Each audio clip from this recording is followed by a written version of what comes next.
Let me tell you something that changed my life forever. Success isn't this big mysterious thing that happens to lucky people. It's not about winning the lottery or catching a big break. Success is what happens when you make the right choice, then make it again tomorrow, and the day after that, and the day after that. It's the accumulation of simple disciplines, practiced every single day. Here's what most people don't understand. Failure isn't a sudden event either. Nobody wakes up one morning and suddenly finds themselves broke, out of shape, and unhappy. It doesn't work that way. Failure is simply a few errors in judgment repeated every single day. The man who doesn't read, who doesn't learn, who doesn't exercise, who doesn't save a little money, these aren't catastrophic decisions on any given Tuesday. But string together a few hundred Tuesdays and now you've got a catastrophe. The truth is, it's easier to just let the day slip by. It's easier to skip the workout. It's easier to watch television instead of reading that book. It's easier to spend that $20 instead of saving it. And here's the trap. Nothing bad happens when you make the easy choice today. Your bank account doesn't collapse because you spent $20. Your body doesn't fall apart because you missed one workout. Your mind doesn't atrophy because you watch TV instead of learning something new. The damage is subtle, almost invisible. That's what makes the easy choices so dangerous. But the same principle works in reverse, and this is where it gets exciting. When you make the right choice today, when you read for 30 minutes, when you take that walk, when you save that money, nothing spectacular happens immediately. You don't suddenly become wealthy. You don't transform into a different person overnight. The gains are just as subtle as the losses. But here's the magic. Those small gains compound just like the losses do. Do the right thing today, tomorrow, and the next day, and 6 months from now, you'll look around and wonder how you got here. 5 years from now, you won't even recognize your old life. I call this the philosophy of small steps, and it's the foundation of everything worthwhile in life. See, most people want to make radical changes. They want to go from 0 to 100 overnight. January 1st rolls around, and they've got this list of resolutions that would exhaust a superhero. They're going to exercise 2 hours a day, read a book a week, start 3 businesses, and completely reinvent themselves by February. What happens? By Valentine's Day, they're right back where they started, maybe even a little more discouraged than before.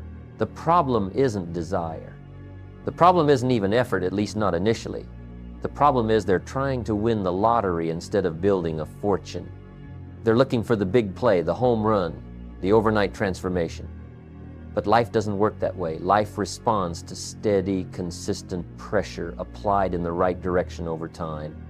That's the secret nobody wants to hear because it sounds too simple, too slow, too ordinary. Let me give you something to think about. If you improved by just 1% every single day for a year, where would you be? Most people can't even fathom it. They think 1% is nothing. It's too small to matter. But here's the mathematics of it. 1% daily improvement compounds into being 37 times better by year's end. 37 times better. That's not magic. That's just mathematics meeting consistency. Now flip that around. What if you got 1% worse every day? What if you made the easy choice, took the comfortable path, avoided the difficult discipline? By the end of the year, you'd be down to almost nothing. You'd have declined to nearly zero. Same principle, different direction. This is why your daily choices matter so much more than you think they do. You're never standing still. You're either building or declining. You're either adding to your life or subtracting from it. Here's something I learned the hard way. Discipline is just keeping promises to yourself. That's all it is. When you say you're going to do something and then you do it, you're building trust with yourself. When you say you're going to exercise and then you don't, you're breaking a promise. When you commit to saving money and then you spend it, you're lying to yourself. Do that enough times and you stop believing your own commitments. You become someone who can't trust themselves. And if you can't trust yourself, how can you expect to achieve anything significant? The beautiful thing about keeping promises to yourself is that it builds momentum. The first day is hard. The second day is hard, the third day is still hard, but somewhere around day 10 or 15, something shifts, it gets a little easier. Not because the task changed, but because you changed. You prove to yourself that you can do it. You've got evidence now. You're becoming the kind of person who keeps their word even when nobody's watching, even when nobody would know if you quit. This is where most people miss the point entirely. They think discipline is about restriction, about suffering, about denying themselves what they want. That's not discipline. That's torture, and nobody can sustain torture for long. Real discipline is about giving yourself what you truly want by giving up what you want right now. It's about understanding that the temporary comfort you feel from making the easy choice is stealing from your future self. Think about it this way. Every time you make a choice, you're either paying now and enjoying later, or enjoying now and paying later. There's no third option. Life keeps perfect books. The bill always comes due. You can invest in yourself today through discipline and hard work and collect the dividends for decades.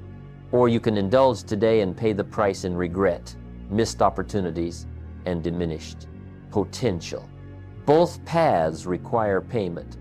The only question is when you want to pay and what currency you want to use. Most people vastly overestimate what they can accomplish in a year.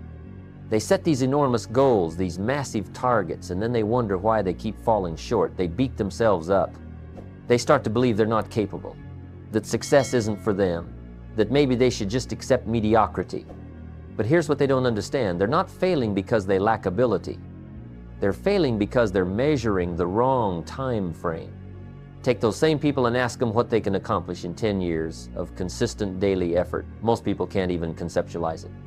They've never stayed consistent for 10 months, let alone 10 years. But here's the truth. You can't even comprehend how far consistent daily action can take you over a decade. It's beyond what your mind can calculate. The compound effect of small disciplines practiced every single day for 10 years will take you places that feel impossible from where you're standing right now. The tragedy is that those 10 years are going to pass anyway. Whether you work on yourself or not, whether you practice discipline or not, whether you make the hard choices or the easy ones 10 years from now, it'll be 10 years from now. The only question is who you'll be when you get there. Will you be further along, healthier, wealthier, wiser, more skilled? Or will you be in the same place, maybe even worse off, wondering where the time went and why you didn't start sooner? This is why starting today matters so much. Not because today is magical, but because today is all you've got. Tomorrow is a promise, not a guarantee. Next week is just a concept. Next year is a fantasy. The only moment where you have actual power is right now. And the most powerful thing you can do right now is make one good choice, not 10 choices, not a complete life overhaul, just one choice that moves you in the right direction. That's how empires are built, one brick at a time. That's how fortunes are made, $1 at a time. That's how bodies are transformed, one workout at a time. That's how wisdom is acquired, one lesson at a time. There's no shortcut, no hack, no secret system. There's just the patient, persistent practice of doing the right thing when it's easier to do the wrong thing. That's the game. That's always been the game. Now, let me talk to you about something that matters more than your skills, more than your circumstances, more than your background. I'm talking about your personal philosophy. This is the soil where everything else grows. Your philosophy is how you think, what you believe about yourself and the world, the conclusions you've drawn about how life works. And here's what I discovered. If you change your philosophy, you change your thoughts. Change your thoughts, you change your actions. Change your actions, you change your results. Change your results, you change your life. It all starts with philosophy. Most people walk around with a philosophy they didn't even choose. They inherited it from their parents, picked it up from their friends, absorbed it from television, or adopted it from wherever they happened to be standing when they were young and impressionable. They never stopped to examine it. They never asked themselves, is this way of thinking serving me? Is this belief helping me grow or holding me back? They just accepted it as truth and built their entire life on top of it. Here's the problem with that. If you've got a poor philosophy, it doesn't matter how hard you work. You can have all the effort in the world, but if your thinking is wrong, you'll end up in the wrong place. I learned this lesson early in my life when I was broke and struggling. I thought my problem was that I didn't have enough money.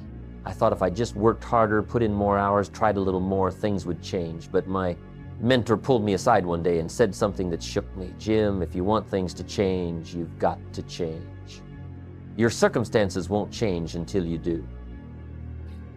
That was hard to hear, but it was exactly what I needed. See, I was blaming the economy, the government, my boss, my lack of opportunities, everything outside of myself. My philosophy was that success was about external factors I couldn't control. That's a devastating philosophy because it makes you a victim. It strips away your power.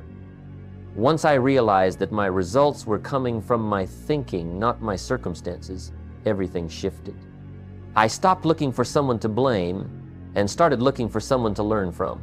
I stopped making excuses and started making changes. This is why working on yourself matters more than working on your job. Your job will give you a living, but personal development will give you a life. If you become more skilled, more knowledgeable, more disciplined, more valuable as a human being, the marketplace will reward you. If you stay the same, keep the same habits, read the same things, think the same thoughts, why would your life change? To have more, you must become more. That's not just a cute saying. That's economic reality. The formula is simple. Formal education will earn you a living. Self-education will earn you a fortune. School is important, don't get me wrong, but school teaches you how to work for money. Self-education teaches you how to make money work for you. School teaches you facts. Self-education teaches you philosophy. School gives you the tools. Self-education teaches you how to think. And the beautiful thing about self-education is that it's available to everyone. Books cost so little, but can change your life so much. For less than what you'd spend on dinner, you can buy a book written by someone who's spent decades figuring out what works and what doesn't. You can download the wisdom of the greatest minds in history into your mind in a weekend. There's no excuse for ignorance anymore, none. If you're not learning, if you're not reading, if you're not growing, it's because you chose not to. That's a choice, and choices have consequences. Let me tell you what happens when you feed your mind the right things. Your entire world expands. Opportunities you never noticed before suddenly appear. Solutions to problems become obvious. You start seeing connections between ideas. You develop judgment, wisdom, discernment. These aren't things you can buy. You can't inherit them. You have to cultivate them through consistent exposure to great ideas and great thinking. But here's the flip side, and it's just as important. If you feed your mind garbage, you'll produce garbage. If all you consume is negative news, gossip, complaints, and mindless entertainment, that's what your mind will give back to you. Your mind is like a garden. Whatever you plant grows. If you plant corn, you get corn. If you plant weeds, you get weeds. If you don't plant anything, weeds grow anyway because that's nature's default. You have to be intentional about what you allow into your mind. This brings me to one of the most important decisions you'll ever make. Who you spend time with. Show me your friends, and I'll show you your future. The 5 people you spend the most time with are shaping who you become, whether you realize it or not. If you hang around complainers, you'll become a complainer. If you spend time with people who have big dreams and take action, you'll start dreaming bigger and taking more action. It's not magic, it's influence, and influence is powerful. Some people don't want to hear this because it means they might need to create some distance from people they've known for years. That's uncomfortable. But here's what's more uncomfortable. Living a life you're not proud of because you were too polite to protect your future. You don't have to be mean about it. You don't have to cut people off entirely, but you do have to be honest about whether the people around you are lifting you up or holding you back. The truth is, some people in your life won't support your growth because your growth highlights their stagnation. When you start reading, they'll mock you. When you start exercising, they'll say you're obsessed. When you start saving money, they'll call you cheap. When you start pursuing your dreams, they'll tell you to be realistic. These people aren't necessarily bad. They're just operating from their own philosophy, their own fears, their own limitations. You can love them from a distance, but you can't let them determine your destiny. Now, let me talk about the difference between being interested and being committed, because this is where most people get stuck. Interested people want results, but aren't willing to do what it takes to get them. They say things like, "I'd love to be in better shape," but they won't change their eating habits. They say, "I wish I had more money," but they won't pick up a book on financial education. Interest sounds like commitment, but it's not. Interest is passive. Commitment is active. When you're interested in something, you do it when it's convenient. When you're committed, you accept no excuses, only results. Interested people have reasons why they can't. Committed people find ways to make it happen. Interested people wait for motivation. Committed people create discipline. See, motivation is wonderful when it shows up, but you can't build a life around it. Motivation is like a visitor, it comes and goes. Discipline is like a staff member. It shows up every day whether you feel like it or not. Your philosophy determines which side of that line you stand on. If your philosophy says, "I'll do it when I feel like it," you'll accomplish very little. If your philosophy says, "I do what needs to be done whether I feel like it or not," you'll accomplish extraordinary things. It's that simple and that profound. Your internal philosophy creates your external reality. Change the philosophy. Change the reality. This is why protecting your mind is so critical. You wouldn't let just anyone walk into your house and rearrange your furniture, would you? Then why do you let random thoughts, negative people, and worthless information rearrange your thinking? Stand guard at the door of your mind. Be selective about what you let in. Ask yourself constantly, is this thought serving me? Is this person helping me grow? Is this information moving me forward? If the answer's no, reject it. You have that power. Use it. Let me tell you what discipline really is, because most people get this completely wrong. They think discipline is about punishment, restriction, suffering through things you hate. That's not discipline. That's misery, and misery doesn't last. Real discipline is choosing between what you want now and what you want most. It's understanding that every choice has a price, and discipline is simply deciding you'd rather pay the price of progress than the price of regret. Here's something that changed everything for me. Discipline weighs ounces, but regret weighs tons. Think about that for a minute. The discipline of getting up early weighs just a few ounces. A little discomfort, a moment of resistance when the alarm goes off, but the regret of wasted years, of potential left on the table, of dreams that died because you kept hitting snooze, that weighs tons. It'll crush you. I've seen it happen to too many people, and I've tasted enough of it myself to know I never want to go back there. The question isn't whether you'll experience discomfort. The question is what kind of discomfort you'll choose. Will you choose the discomfort of discipline or the discomfort of regret? Will you choose the pain of hard work or the pain of disappointment? One way or another, you're going to pay. Smart people pay on the front end. They do the difficult things first. They invest in themselves when it's hard. They practice discipline when nobody's watching. And then they get to enjoy the rewards for the rest of their lives. Foolish people, and I say this with compassion because I was one of them, foolish people choose comfort now. They avoid the hard things. They take the easy path, and then they pay for it later with compound interest. Every easy choice today creates a harder life tomorrow. Every hard choice today creates an easier life tomorrow. That's not philosophy. That's mathematics. That's reality. You can argue with it, but you can't change it. Now let me give you something practical, something you can use starting today. Discipline becomes dramatically easier when you build systems around it. See, most people rely entirely on willpower, and willpower is a finite resource. You've only got so much of it each day. If you're trying to force yourself to do things through sheer willpower alone, you're going to run out of gas. That's why so many people start strong on Monday and fall apart by Thursday. They're burning through their willpower reserves with no system to support them. Successful people understand this. They don't rely on motivation or willpower. They build systems that make the right choices automatic. They set up their environment so that doing the right thing is easier than doing the wrong thing. They create routines, schedules, processes that remove the need to make the same decision over and over again. They decide once, then they execute repeatedly. Let me give you an example. If you want to exercise every morning, don't wake up each day and have a debate with yourself about whether you feel like it.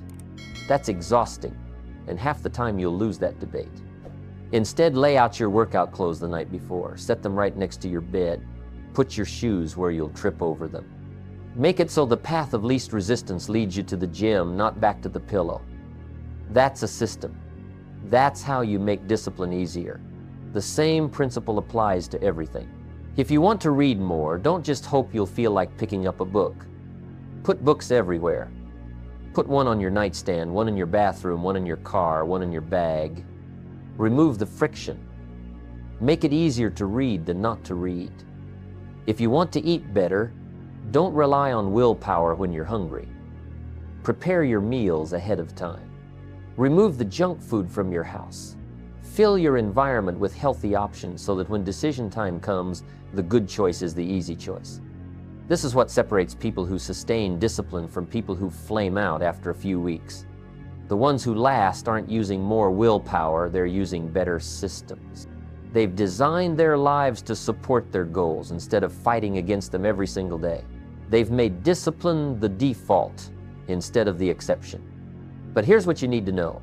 Even with the best systems in the world, there will be hard days. There will be mornings when you don't want to get up. There will be evenings when you're tired and the couch looks better than the gym. There will be moments when spending money feels better than saving it. This is where character gets built. This is where you find out what you're really made of. The difference between successful people and everyone else isn't that successful people don't have those moments. They have them all the time. The difference is they do it anyway. They feel the resistance and they push through it. They experience the temptation and they choose the harder right instead of the easier wrong. That's character. That's integrity. That's what builds a life worth being proud of.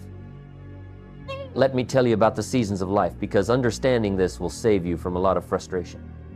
Life moves in cycles. There are seasons of planting and seasons of harvest. There are seasons of growth and seasons of rest. There are times when everything flows easily and times when everything feels like pushing a boulder uphill. This is natural. This is how life works.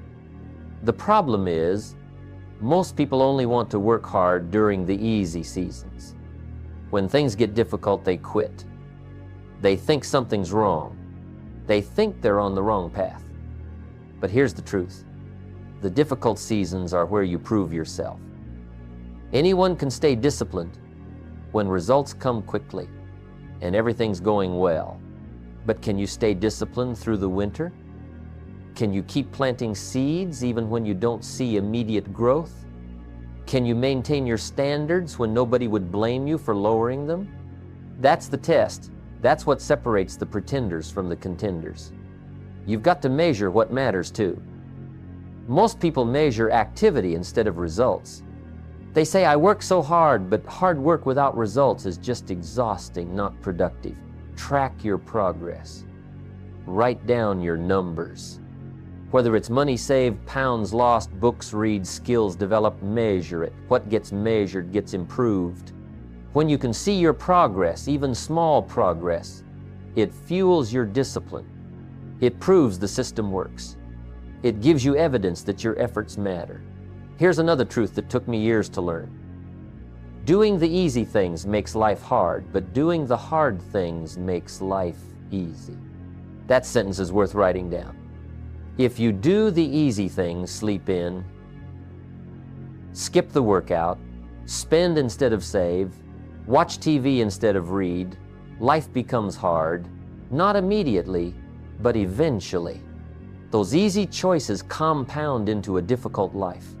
But if you do the hard things, get up early, exercise, save money, invest in yourself, life becomes easy.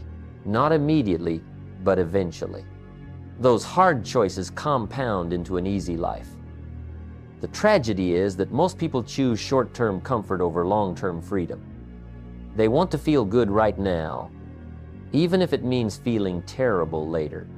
They want to avoid discomfort today, even if it means living in discomfort for decades. That's backwards. That's how you end up at 50 or 60 years old, wondering where your life went and why you didn't build something better when you had the chance. But here's the good news. It's never too late to start. The best time to plant a tree was 20 years ago. The second best time is today. The same applies to discipline. Maybe you've wasted years making easy choices. Maybe you're further behind than you wanted to be. That's okay. The past is gone. You can't change it. But you can change today. You can make a different choice right now. You can start building different habits, creating better systems, practicing consistent discipline. And 5 years from now, you'll be so grateful you started today instead of waiting another year, another month, another week. Discipline isn't about being perfect. It's about being consistent. It's about showing up more days than you skip. It's about getting back on track when you fall off instead of giving up entirely. It's about understanding that one bad day doesn't destroy your progress unless you let it turn into a bad week, a bad month, a bad year. The people who win aren't the ones who never stumble. They're the ones who stumble and get back up, stumble and get back up over and over again until the stumbling becomes less frequent and the progress becomes undeniable. Let me talk to you about focus, real focus. Because we live in a world that's designed to distract you. Every direction you turn, something's trying to grab your attention. Your phone buzzes, your email dings, your television screams for you to watch.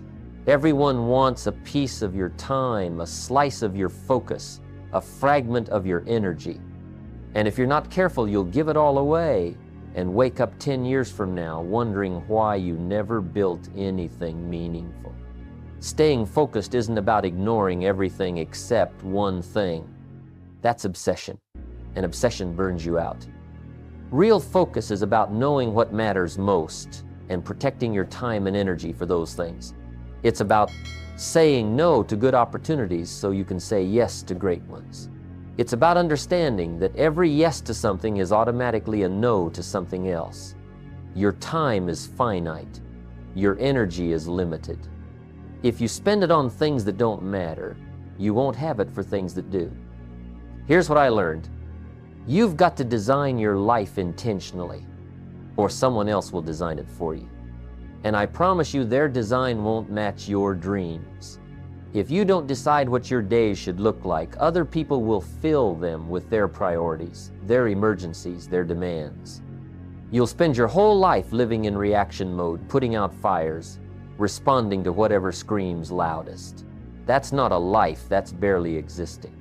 Designing your life starts with knowing your reasons. Why do you want what you want? Why does financial success matter to you? Why do you want to be healthy? Why do you care about learning and growing? If your reasons are weak, your actions will be weak. If your reasons are strong, you'll find a way through any obstacle. When the alarm goes off early and you don't feel like getting up, your reasons will get you up.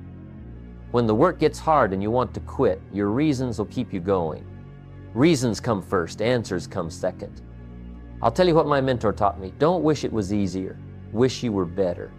Don't wish for fewer problems. Wish for more skills. Don't wish for less challenge. Wish for more wisdom. See, if you got everything you wanted without having to grow into it, you wouldn't be able to keep it anyway. The universe gives you what you're prepared to handle. If you want more from life, become more as a person. That's how it works. That's always been how it works. Financial discipline is one of the clearest examples of this principle. Making money is a skill, but keeping money is wisdom. I've seen people earn millions and end up broke because they never learned the discipline of managing what they had. They thought the money solved their problems, but money just magnifies who you already are. If you're disciplined with a little, you'll be disciplined with a lot. If you're reckless with a little more money, will just fund bigger mistakes. Start where you are. If you can only save $5 a week right now, save $5. The amount doesn't matter at first. The habit matters. The discipline matters. You're training yourself, proving to yourself that you can do it. Later, when you're earning more, that habit will already be established. You'll save 50, then 500, then 5,000, But it starts with $5 and the decision that you matter enough to invest in your own future.